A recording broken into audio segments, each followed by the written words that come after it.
Sama-sama po tayong manalangin mga kapatid. Ama naming Diyos na makapangyarihan sa lahat, sa pangalan po ng aming Panginoong Hesukristo.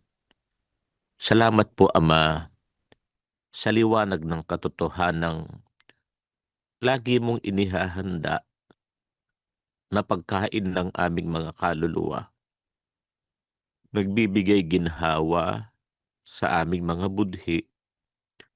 Salamat po sa bawat karunungang amin pong napagsasalu-saluhan. Sana po, Ama, lagi mo kaming paglaanan ng iyong awa.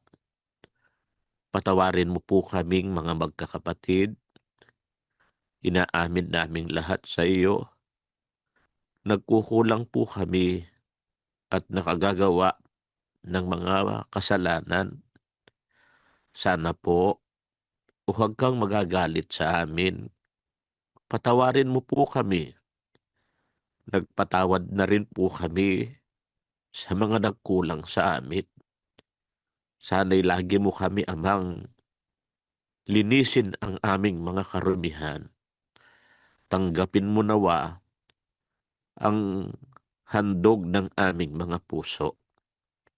Humihingi kami ng iba yung lakas ng kalooban, Ama, sa pagharap sa mga pakikipagbaka ng pananampalataya upang makalakad po kami ng ayon sa iyong banal na kalooban. Sana po matugunan po namin ang dahilan ng pagkakatawag mo sa amin. Huwag ka namin Amang mabigo, maging mapagtagumpay at maging karagdagan nawa kami sa mga magiging dapat sa iyo. Ang amin pong mga suliranin at mga bagabag sa buhay, inilalagak namin sa iyo, Ama. Bahala ka na po sa aming lahat.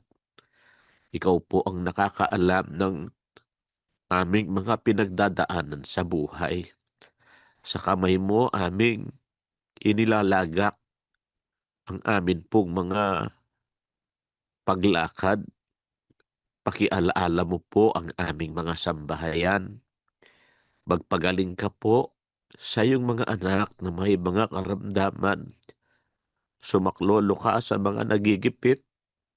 Hanguin mo kami sa iba't ibang mga kinakaharap po naming mga suliranin. Maraming salamat po sa iyo, Ama, sa pangalan ng aming Panginoong Hesukristo.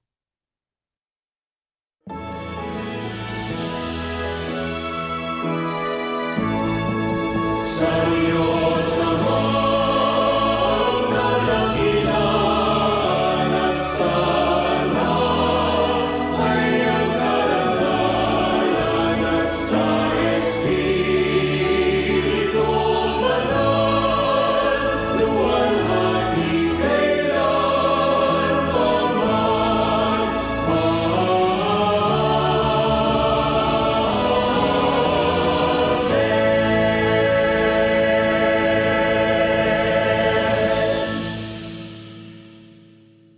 At ngayon mga kapatid, tanggapin natin ang pag-ibig at basbas ng Diyos Amang sumasa mga langit, ang biyaya at pagpapagaling ng ating Panginoong Hesukristo at ang pakikipisan ng kanyang banal na Espiritu mamalagi nawa sa ating mga puso at sa ating mga anak magpakailan-kailan paman.